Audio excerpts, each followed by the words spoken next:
They ignored the alien woman on the street, until a human father listened to his daughter in the crowded, bustling city of Cornwall, a place where hundreds of species came together. The streets were alive with noise. Humans walked past the many different beings with their usual busy faces, each focused on their own lives. Shops full of colorful goods lined the street, but the attention of the crowd rarely strayed from their personal tasks. It was easy for anyone to feel lost in the chaos of the city, but today, something was different.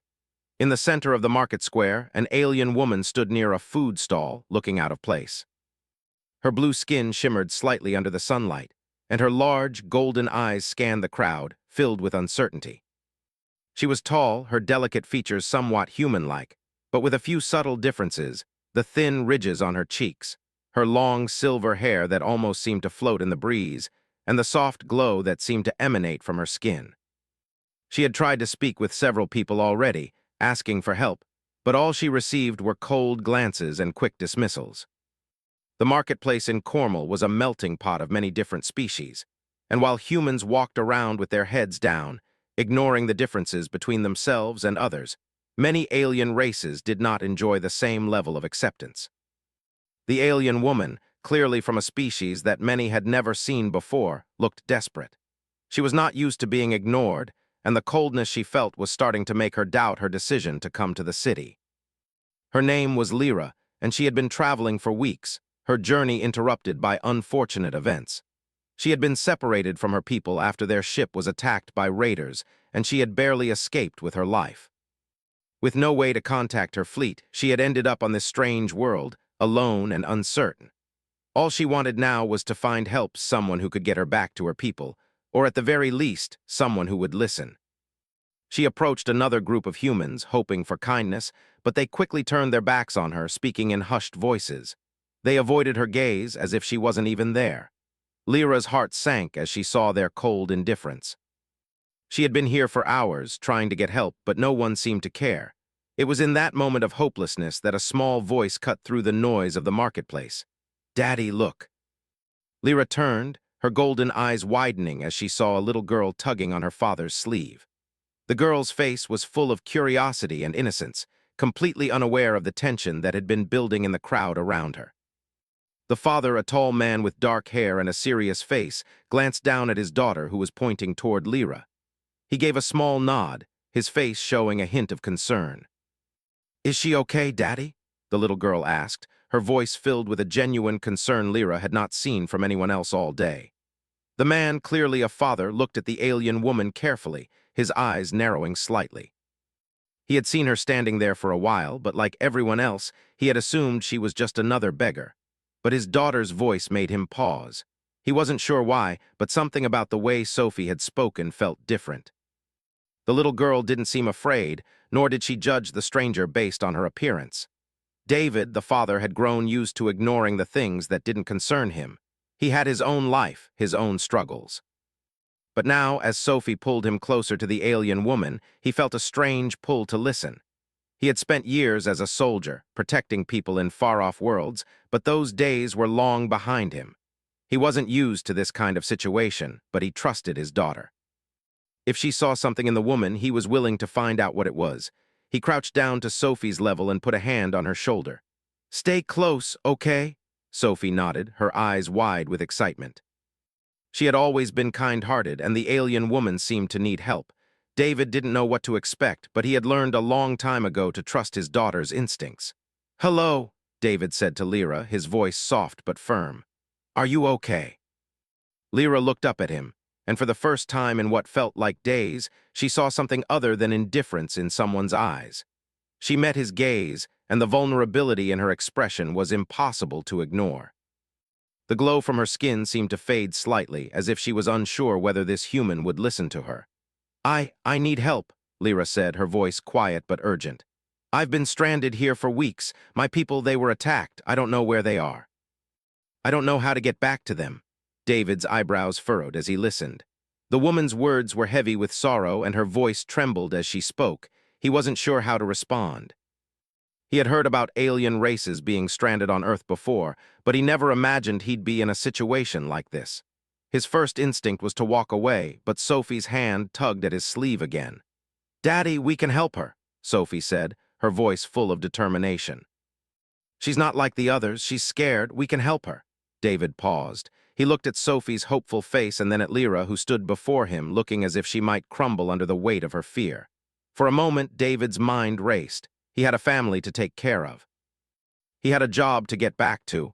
He had never been the type to get involved in things that didn't concern him, but something inside him shifted. Maybe it was Sophie's innocent belief in helping others. Or maybe it was the feeling that he couldn't just walk away when someone was in need. I don't know what I can do, David said finally, his voice quieter now. But I'll listen. If you need help, I'll see what I can do. Lyra blinked, her golden eyes wide in surprise. She hadn't expected him to say that. She had grown so used to being ignored, even treated with fear.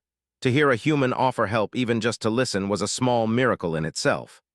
Thank you, she whispered, her voice full of gratitude. I just need to contact my people. I can't stay here much longer. I'm not safe. David's expression hardened slightly. Why aren't you safe? What's going on?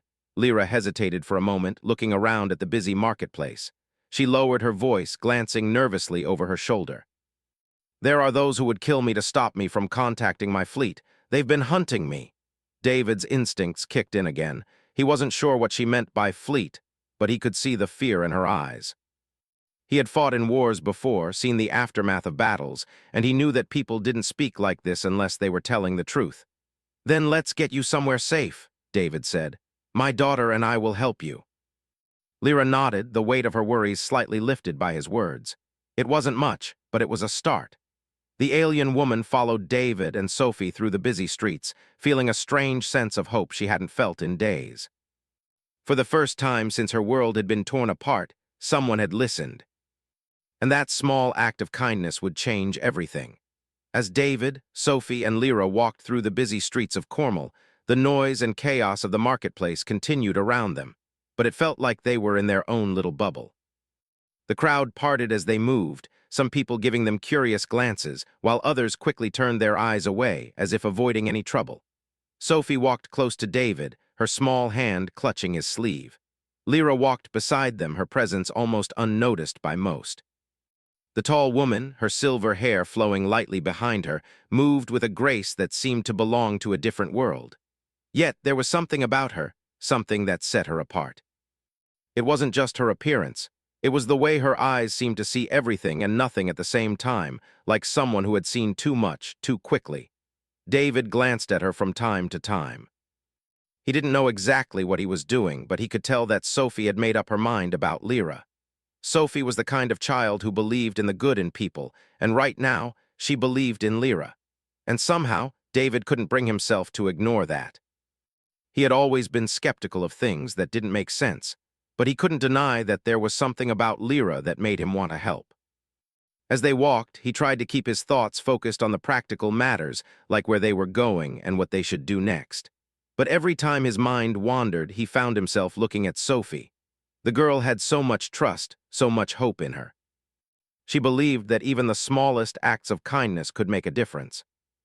They passed through the narrow alleyways of the market, where the vendors displayed goods from all corners of the galaxy.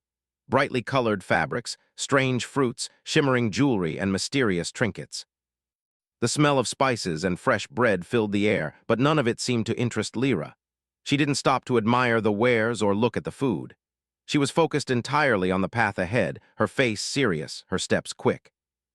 David noticed the way she held herself, the way she looked over her shoulder every now and then as if expecting someone to follow. It was clear she was afraid, and it made David uneasy. "Where are we going?" David asked, trying to break the silence. "Do you have a place to hide?" "Somewhere safe?" Lyra hesitated for a moment, then shook her head. "I don't know where I can go," she said quietly. "I've been trying to avoid the main routes. They'll be looking for me everywhere." David's eyes narrowed. He knew what it was like to be hunted, to be on the run. He had done it himself once in his younger days, but that had been different. He had been fighting for a cause. Lyra was just trying to survive. "There's a place," David said after a moment. "An old mechanic's shop I used to work at. It's on the edge of the city, hidden behind some larger buildings. It should be safe." Lyra looked at him, and for the first time her expression softened as if she was grateful.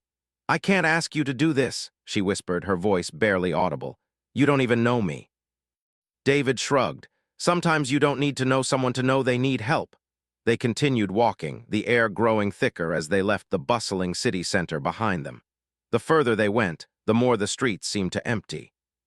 It was as if they were entering a different part of the city, one that was less populated, more isolated.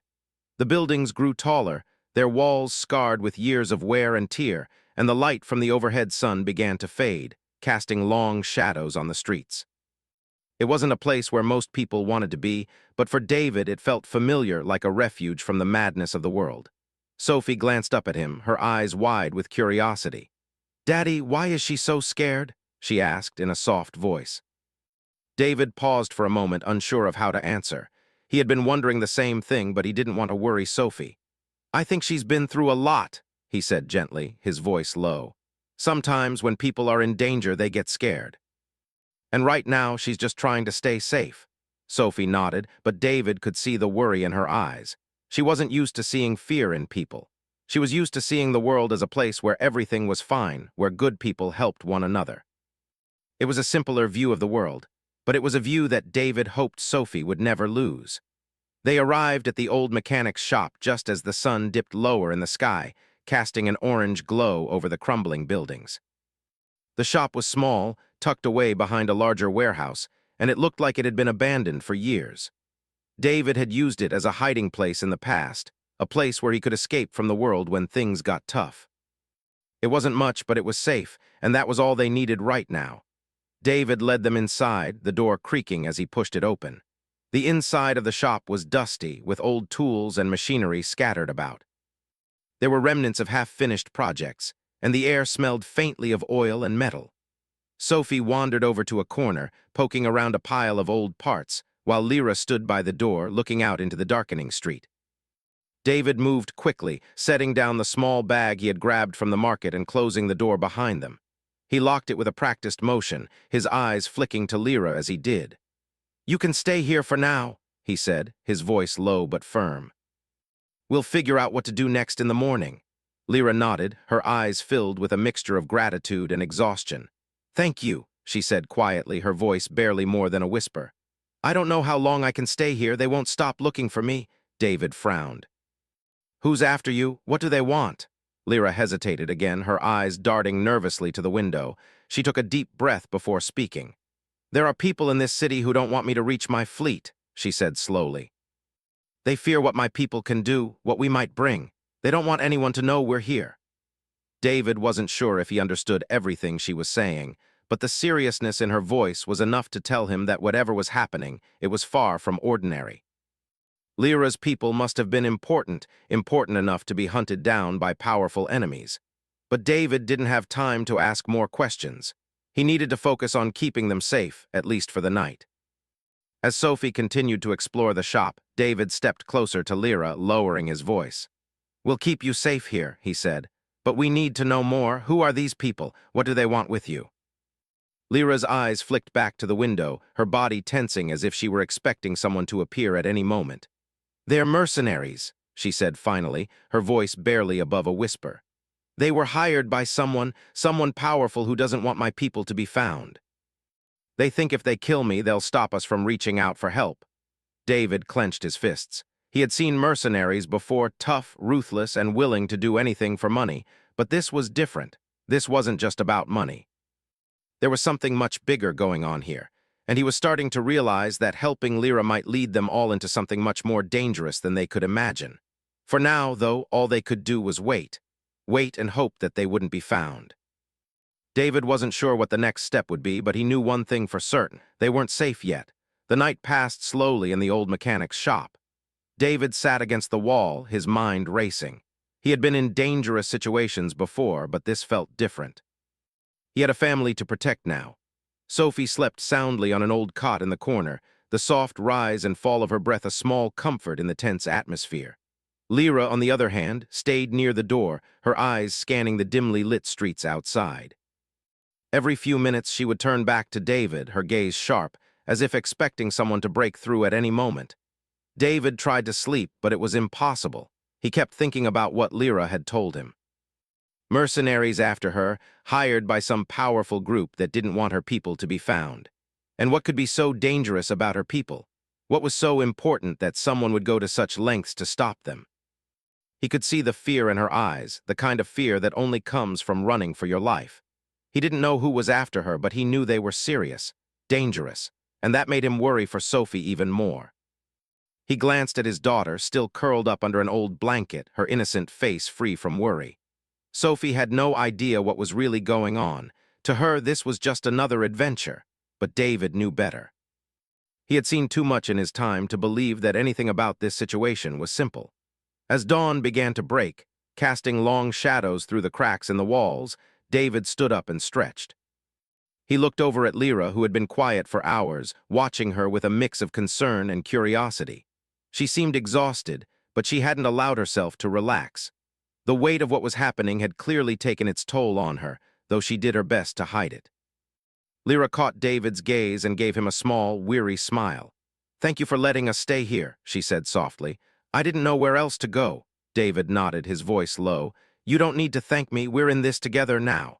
He paused, studying her for a moment. "What exactly do you mean when you say they are looking for you? Who is behind this?"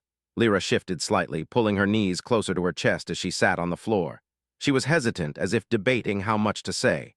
Finally, she spoke, her voice quiet but firm. "I'm not just anyone," she began, looking down at her hands. "I'm part of a race that's been in hiding for centuries. We've stayed out of the galactic spotlight, keeping to ourselves, but our time is coming, we're ready to return, and we need the galaxy's help." David raised an eyebrow, unsure of what she meant by help. He stepped closer, listening intently. "There are factions within the galaxy that don't want us to return. They're afraid of what we could bring. We have technology, powerful technology, that could change everything. And they'll do anything to stop us from making contact with our people." David's mind raced. Powerful technology. That was the kind of thing that could tip the balance in a war, change the course of history. But why had she been singled out? Why her? "You're the one they're after because you can make contact with your people?" David asked carefully. Lyra nodded, her expression serious. "Yes, I can reach them. I'm one of the few who can communicate with our fleet, give them our coordinates, but it's dangerous. There are others who would kill me before I can complete my mission." David stared at her for a long time. He didn't know much about alien politics or intergalactic conflicts, but he understood fear. And Lyra was scared enough to be hiding in an abandoned shop on the edge of the city. She was on the run from enemies more powerful than anything he had ever faced. "We need to get you off this planet," David said finally, making a decision. "We can't stay here for long. If they're looking for you, they'll be here soon." Lyra looked at him, her eyes wide with a mix of gratitude and uncertainty. "I don't know if that's possible. If they're already tracking me, leaving the city might only make it worse." David's jaw tightened. He had no plan, no idea how they were going to escape this. But one thing he did know, he couldn't leave Lyra here, vulnerable and alone. He had to help her for Sophie's sake as much as his own. They had come this far together. They weren't turning back now. "We'll figure something out," David said, his voice resolute. "But we need to move quickly." As the morning light crept further into the shop, David began to gather what little supplies they had. He checked his weapons, small but enough to defend himself if the situation got bad, and made sure Sophie had something to eat. Sophie woke up soon after, rubbing her eyes and stretching. She looked at Lyra with curiosity, then at David, her face lighting up with a smile. "Good morning, Daddy. Are we going on another adventure today?" Sophie asked, her voice full of excitement. David smiled, though it didn't quite reach his eyes. "We'll see, kiddo," he replied, his voice light. He didn't want to worry her, not yet. "We just need to get ready." Sophie nodded, already running around the shop, poking at the piles of old tools and equipment. She loved exploring, even in places like this. David watched her for a moment, grateful for the innocence she still carried with her. He couldn't help but wonder how long it would last. How long would it be before Sophie realized the world wasn't as simple as she thought? Lyra stood and walked toward the door, her eyes still scanning the streets outside. She hadn't relaxed at all, and the tension in her body was evident. David approached her slowly, not wanting to startle her. "Are you sure you don't want to rest for a bit?" he asked. "We could stay here a little longer. You've been through a lot." Lyra shook her head, her expression firm. "No, we need to leave. The longer we stay, the more likely it is that someone will find us. I can't let you or Sophie get hurt." David sighed. "I'm not going to let anything happen to you, Lyra, but we need to move carefully." We can't just walk out in the open. Lyra nodded, her eyes flicking to the window again. I have a contact, someone who might be able to help us get off this planet, but it's risky. We'll have to leave the city, head to a rendezvous point in the outskirts. There's a transport ship waiting there. David frowned. Do you trust this person? Lyra hesitated. I have no choice. David looked at her for a long time. There was something in her eyes that told him she wasn't being entirely honest. But he didn't have time to press her for details. Time was running out and they had to move fast. He turned to Sophie, who was still playing with some old parts in the corner. Sophie, listen to me, he said, his voice firm. We're going to leave soon. I need you to stick close and follow my lead, okay? Sophie looked up, her eyes bright. Where are we going? David knelt down to her level, taking her hands in his. We're going on a little trip, but you have to stay close and be careful, understand? Sophie nodded seriously, her usual excitement replaced with a quiet determination. I understand, Daddy. Lyra moved toward the back door, glancing once more at David. It's time. We have to go now. David nodded, giving Sophie's hand one last reassuring squeeze.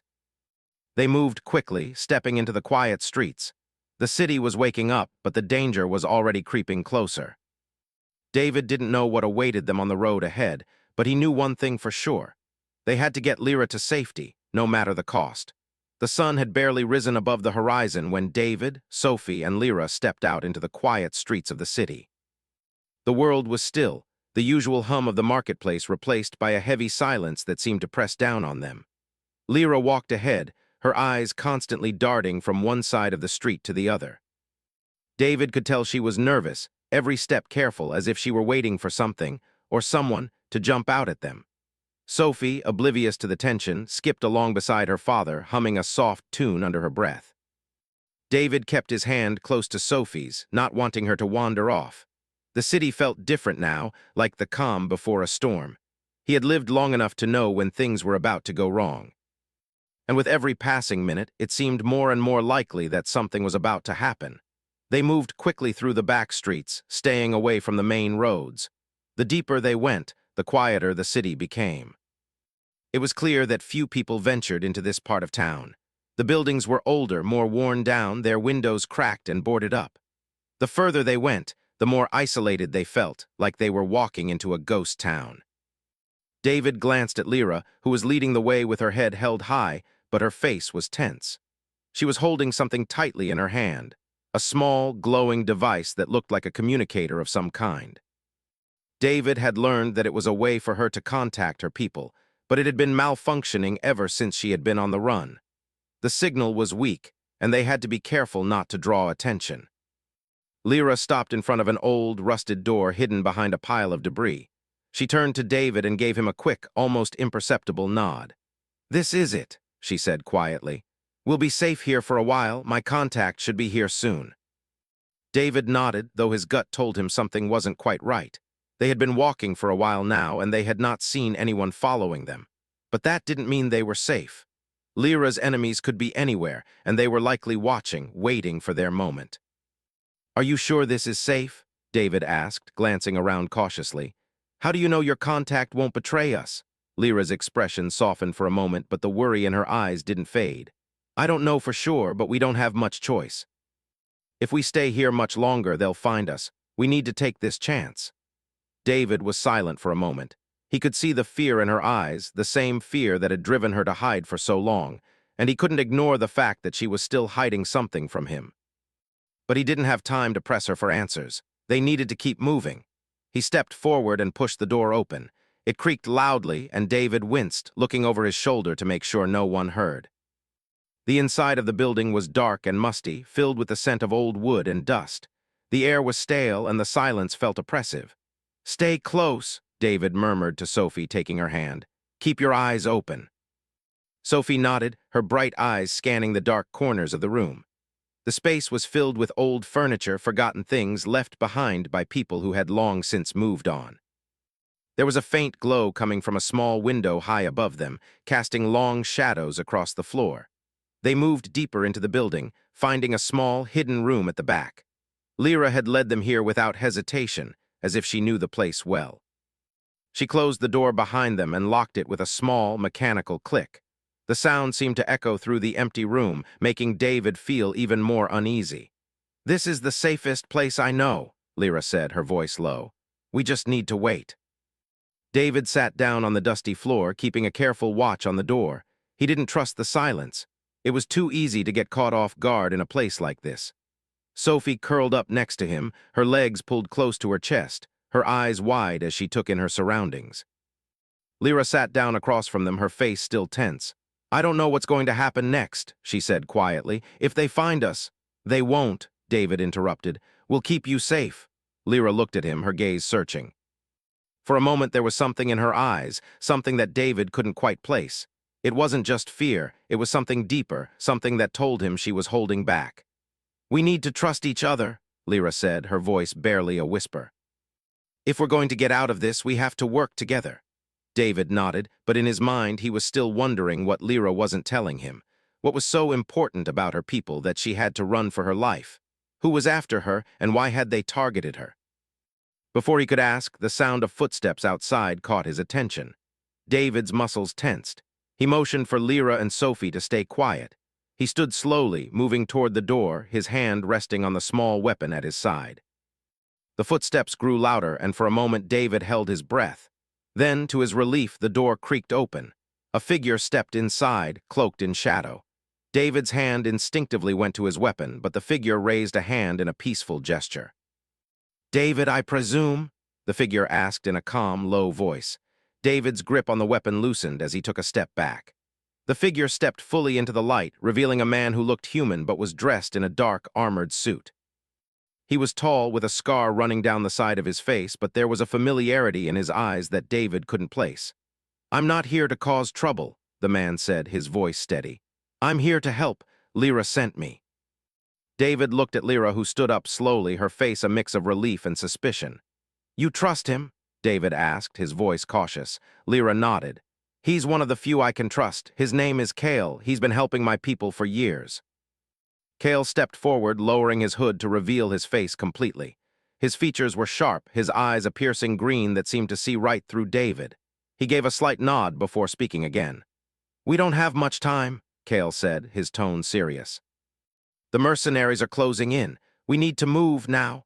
David frowned, feeling the weight of the situation pressing down on him. They had been hiding for so long, and now it seemed like they were finally running out of options. But Kale's presence made him uneasy. There was something about the man that didn't sit right with him. "Where are we going?" David asked, his voice low. "We have a safe house on the outskirts of the city," Kale replied, his eyes scanning the room. "It's not far, but we'll need to move quickly. The longer we wait, the greater the chance they'll find us." David looked at Sophie, who was still sitting by his side, her eyes wide with fear. He hated putting her in danger, but he knew they had no choice. They had to keep moving, or they'd all be caught. "Let's go," David said, his voice resolute. "But we stick together. No one gets left behind." Lyra nodded, and Kale gave a quick, approving glance. They gathered their things, preparing to leave the safety of the abandoned building. As they moved toward the door, David couldn't shake the feeling that they were walking into a trap. The mercenaries were closing in, and no matter how much they tried to run, they couldn't outrun what was coming. David looked back one last time at the empty room, before stepping into the dark streets once more. It was only a matter of time before everything changed. The streets were dark, and the air felt heavy as David, Sophie, Lyra, and Kale moved through the back alleys, their footsteps echoing in the silence of the city. The feeling of being watched never left David. He kept his hand on his weapon, his senses alert, while Sophie walked beside him, her small hand gripping his. Lyra and Kale led the way, moving quickly and quietly, their eyes constantly scanning their surroundings. David couldn't shake the feeling that time was running out. The mercenaries were close. He knew it. They had to be. No one could hide forever, and if they didn't get to the safe house soon, they'd be caught. The thought of what would happen if they were caught made his blood run cold. He couldn't imagine Sophie getting hurt. He couldn't allow it. She was too young, too innocent. "Stay close, Sophie," David said, his voice low but firm. "Don't wander off." Sophie nodded, her eyes wide with concern. "I'm not going anywhere, Daddy," she whispered. "I'm with you." David gave her a small, reassuring smile, though he could feel the tension building in his chest. They had no idea what awaited them at the safe house, but they had no choice but to keep moving forward. Lyra's people had to be out there somewhere, waiting for her to make contact. If they could just get to them, they might have a chance to escape the mercenaries who had been chasing them. As they rounded a corner, Cale stopped suddenly, holding up his hand to signal for them to stop. David froze, his senses alert. Lyra was already looking down the narrow street, her expression tense. Cale motioned for them to crouch down behind a stack of crates. They did as he instructed, hiding in the shadows, hearts pounding. David's eyes flicked from one end of the street to the other. It was quiet, too quiet. The stillness made the hairs on the back of his neck stand up. "Something's wrong," Cale whispered, his voice barely audible. "I don't like this." David nodded in agreement. They had been moving fast, and this wasn't the first time they had come to a stop like this. But each time they had managed to avoid detection. This time felt different. There was a sense of urgency in the air, a feeling that they weren't going to be so lucky. Lyra's eyes narrowed as she looked down the street. "I don't see them, but they're close. I can feel it." David's grip on his weapon tightened. He hated the feeling of being hunted, and right now they were the prey. They had to move, but they had to be smart about it. They couldn't afford to make any mistakes. "I think we can make a run for it," Cale said, his voice tense. "But we'll need to move fast." David hesitated. "We don't know what's waiting for us at the safe house. What if it's a trap?" Cale met his gaze. "I've been there before." "It's safe, but we need to get there now." David exchanged a glance with Lyra. She nodded slightly, her eyes filled with determination. She didn't have any better options, and neither did they. Time was running out. They had no choice but to trust Cale. "All right," David said finally. "We move now. Stay close and keep quiet." They rose from behind the crates and began moving down the street, keeping to the shadows, their steps quick and quiet. The quiet was unnerving, and David could hear the pounding of his own heart in his ears. Sophie stayed close to him, her hand still gripping his, and he could feel her tense beside him. They had only gone a few steps when the sound of distant footsteps reached David's ears. The unmistakable sound of heavy boots hitting the pavement. He froze, signaling for the others to stop. The footsteps grew louder, closer, and his heart skipped a beat. They were coming. They were almost there. David's mind raced. The safe house was just ahead, but the mercenaries were closing in. He couldn't afford to get caught. Not now, not after everything they had been through. "Go," Cale whispered urgently. "Move." They broke into a run, the sound of their feet pounding against the ground muffled by the quiet night. David kept his eyes on the path ahead, focusing on the safe house, the only place that could offer them any chance of survival. Sophie was running beside him, her small legs moving as fast as they could. They turned the corner, and there it was, the safe house, a small, unassuming building tucked away between two larger structures. It looked like any other building in the city, but David knew it was their only chance. They had made it. David reached for the door, but before he could open it, the sound of shouting echoed down the street. He whipped around, his eyes scanning the area. He saw them then, figures moving toward them in the darkness, the mercenaries. There were at least 5 of them, their armor glinting in the low light. They had found them. David cursed under his breath. There was no time to waste. They had to get inside. "Inside," he shouted, pushing the door open and shoving Sophie through first. "Get in now." Sophie stumbled but quickly regained her balance and ran into the safe house. Lyra followed, and Cale brought up the rear, slamming the door behind them just as the mercenaries reached the entrance. David quickly locked the door, his heart racing. He backed away, trying to catch his breath. The safe house was small, a single room with only a few pieces of furniture. There was no time to waste. They had to get ready for what was coming next. Cale moved to the window, peering through the cracked blinds. "They'll be here any second," he said grimly. "We have to make this quick." David turned to Lyra. "Do you have a way to contact your people?" Lyra nodded. She reached into her pocket and pulled out the small glowing device she had been carrying. "I can try, but it won't be easy." "The signal's weak and they'll be tracking us." David nodded, his mind racing. The mercenaries would be breaking down the door any minute. They had no time to waste. Lyra sat down on the floor and began working quickly, her fingers moving across the device with precision. The silence in the room was suffocating, and David could hear every creak of the building, every breath they took. Sophie sat next to him, her face pale but her eyes wide with determination. She was scared, but she wasn't crying. She had grown up fast over the past few days. Lyra's voice broke the silence. "I've got a signal," she said, her voice tight with concentration. "But it's weak. I need a few more minutes." David nodded. We don't have a few minutes. Just then, the sound of banging on the door echoed through the building. The mercenaries were here. We're out of time, Cale said, turning toward David. We need to move now. David's mind raced. There was no time to wait for the signal. He had to make a choice. He turned to Lyra. Can you contact them now or not? He asked urgently. Lyra's hands trembled, but she nodded. I can, just give me a few seconds. David turned to Cale. Can you hold them off? Cale gave him a grim smile. I'll try. David nodded. There was nothing else to say. They had come this far. It was up to Lyra to make contact, and it was up to him and Cale to hold the mercenaries off long enough for her to finish. David took a deep breath and moved toward the door. He didn't know what would happen next, but one thing was certain. They weren't giving up without a fight.